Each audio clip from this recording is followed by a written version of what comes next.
Currency transfer करने की कोई दिक्कत नहीं आएगी और डिफरेंट कंट्रीज में जो फंड्स हम भेज सकेंगे वो बहुत इजीली जा सकेंगे। ओब्लेस के लिए हम अवेयरनेस भी कर सकते हैं कि बेस्ट क्राउड फंडिंग के रिक्वायरमेंट कहाँ पर है, कहाँ पर आप ज्यादा क्राउड फंडिंग कर सकते हैं। और क्राउड फंडिंग के लिए जो भी कंपनीज आगे आती हैं जहां से पैसा जनरेट होता है, वैसे ही हमारी कंपनी भी है। और हमारी कंपनी आने वाले टाइम में सबसे ज्यादा क्राउड फंडिंग के लिए फंड्स जनरेट करने वाली है, जिसके लिए हमें प्राउड होना चाहिए। और इस तरीके से हम क्या कर सकते हैं, एक एक्साइटिंग अपॉर्चुनिटी उन लोगों के लिए कर सकते हैं जो बैकर्स हो सकते हैं। एंड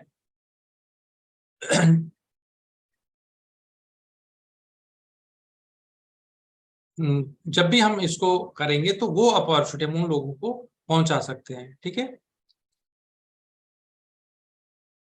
जब हम कम्युनिटी के लिए प्रोजेक्ट्स जो हम यहाँ पर बनाएंगे तो वो हमारे जो प्रोजेक्ट होने चाहिए उसमें कम्युनिटी में बेनिफिट होना चाहिए, ऐसा प्रोजेक्ट होना चाहिए, ना कि हमारे पर्सनल बेनिफिट के लिए।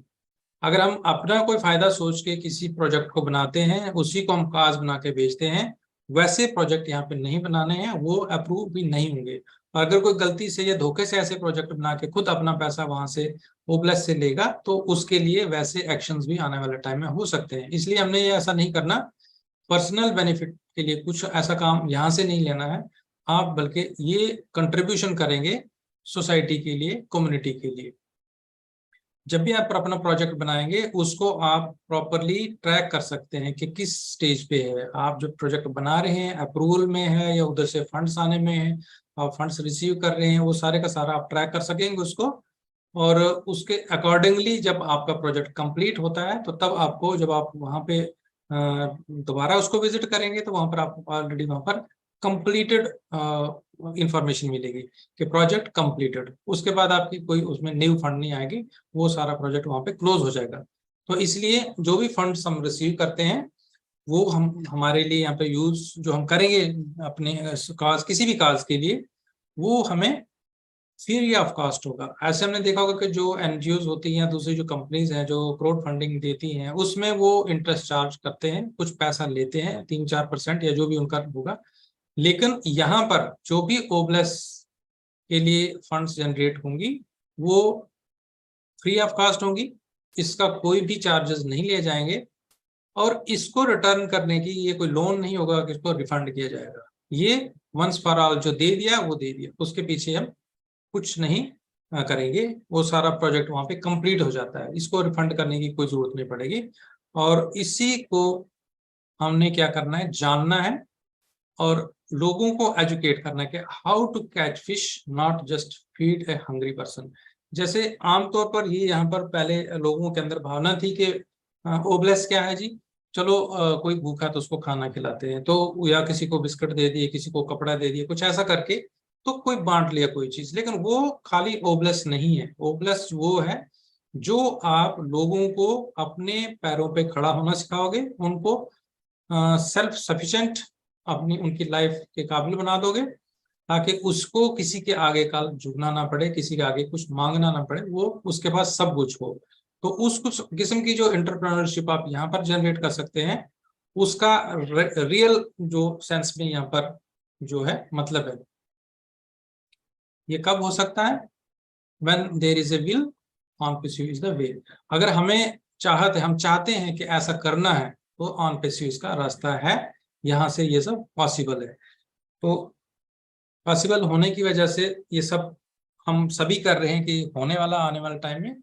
तो अगर ये सब हो जाता है तो आप सोचिए कि आपके पास फ्रीडम है, आप लोगों को फ्रीडम दिला रहे हैं, आपके थ्रू लोग क्राउड फंडिंग में जो नीडी पर्सन है वो हेल्प उनको मिल रही है, वो अगर कोई बीमार है वो रिकवर हो रहा है, किसी बच्चे को एजुकेशन की प्रॉब्लम है आप उसको सपोर्ट कर रहे हो, और उसको साथ में वहां पर इंफॉर्मेशन मिल रही है और साथ में उसको एजुकेशन मिल रही है, और अपने कल आने वाले टाइम में वो भी ऑन पैसिव में आके अपना कोई एंटरप्रेन्योरशिप बना सकेगा। तो जो अच्छा काम हम करने जा रहे हैं, जो हमारे यहाँ पर गुड डीड्स हैं, जो एक्शंस हमारे पॉजिटिव हैं, उसके थ्रू जो इमेज बनेगी, वो इमेज कोई भी इंसान पैसे से नहीं खरीद सकता। वो जो इमेज है वो एक बेस्ट हमारा जो हम कहेंगे बेस्ट इमेज पब्लिक में होगी, और वही हमारी वैल्यू होगी। हम यहाँ पर सिर्फ पैसे के लिए नहीं है, we are here for the value and to help others. यही हमारे बिजनेस का मिशन है, यही विजन है, और इस विजन को हम आगे बढ़ाते जा रहे हैं। सभी अपनी अपनी जगह अपने अपने एफर्ट्स डाल रहे हैं। I request everyone to continue the efforts and be healthy, happy and helping everyone around the you. जिसके साथ भी आप मिलते हैं उसकी हेल्प कीजिए और अपनी जिंदगी को आगे चलाते रहें। So thank you everyone and thank you Kantamani ma'am, over to you. Yes, thank you, Dr. Bhagat sir. Super, mind blowing, excellent presentation, sir. लग ही नहीं रहा था कि ऑन पैसिव की जर्नी हम खुद फील करने लग गए थे। इतना शानदार प्रेजेंटेशन आपने जो स्टार्टिंग से जो बात रखी है, एक बिजनेसमैन और एक सिंपल जो वर्कर या फिर एम्प्लॉय की जर्नी जो होती है, 3% लोग की बात करूं या फिर 95% को जो आपने डिफाइन करके इतना शानदार हम लोगों के साथ बातें रखे। यहाँ पे जितने भी बैठे हैं वो अपने आप को फील कर पा रहे होंगे कि हमको आगे ऑन पैसिव के थ्रू कहाँ जाना है, हमारी लाइफ को 90 डिग्री कहाँ चेंज करना है।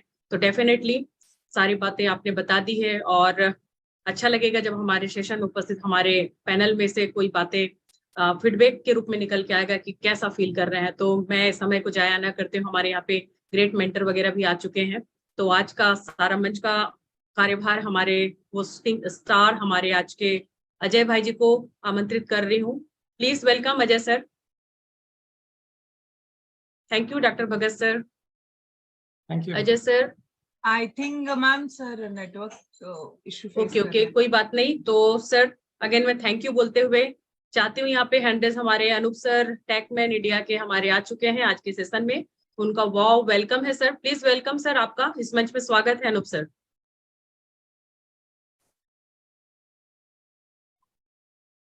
Thank you so much. Actually Kantamani ji आप मुझे बुला रहे थे क्या? आगे इंडियन टेकमैन इज देयर। मेरा माइक अनम्यूट नहीं हो रहा था, इस वजह से एक्चुअली मैं को होस्ट नहीं था, इस वजह से मैंने हैंड रेज किया। Okay, carry on Ajay sir, please carry on. Thank you very much. Indian tech man is in the house भाई। स्वागत है इंडियन टेकमैन का, और नमस्कार, आदाब, सत श्री अकाल। तुल्य भारत के इस मंच से आज एक और जो है अद्भुत जर्नी हमने डॉक्टर एल डी भगत सर के साथ यहाँ से तय की, और एक एक पार्ट जिस तरह से वो मतलब जिस खूबसूरती से डिस्क्राइब करते हैं, और जो एक थॉट प्रोसेस है उनका, this is something you know you will find rarely. ये कॉम्बिनेशन जो है, मैं हमेशा से कहता हूँ कि ये जो ऑन पैसिव की जर्नी हमारी रही है, इसको डिस्क्राइब करना बहुत मुश्किल है, और सबसे मुश्किल काम को भगत सर ने इतना आसान कर दिखाया है। और जो विजन्स हमें यहाँ से दिए हैं विद स्टैटिस्टिक्स, मुझे लगता है हर एक इंसान को जो है ये प्रेजेंटेशन बार बार देखनी चाहिए, और देखना चाहिए कि किस तरह से जो है एक रेवोल्यूशन हम सभी के जीवन में ऑन पैसिव लेकर आने वाला है। तो चलिए, हमारे साथ इंडियन टेकमैन जुड़ चुके हैं, तो पहली जो शेयरिंग है हम टेकमैन की ही लेते हैं, इंडियन टेकमैन की लेते हैं। और बने रहिए हमारे साथ। अमित रघु जी भी हैं, और हमारे प्यारे जस्सी पाजी भी हमारे बीच है। तो दो और शेयरिंग हम लेंगे, और हम कोशिश करेंगे कि बाई 9 o'clock हम आप सबको अलविदा कह दें। तो चलते हैं इंडियन टेकमैन की तरफ। Anoop sir, welcome on board. Thank you so much Ajay ji, and sorry to say actually मैं थोड़ा बहुत लेट ज्वाइन होता हूँ, तो मैं प्रेजेंट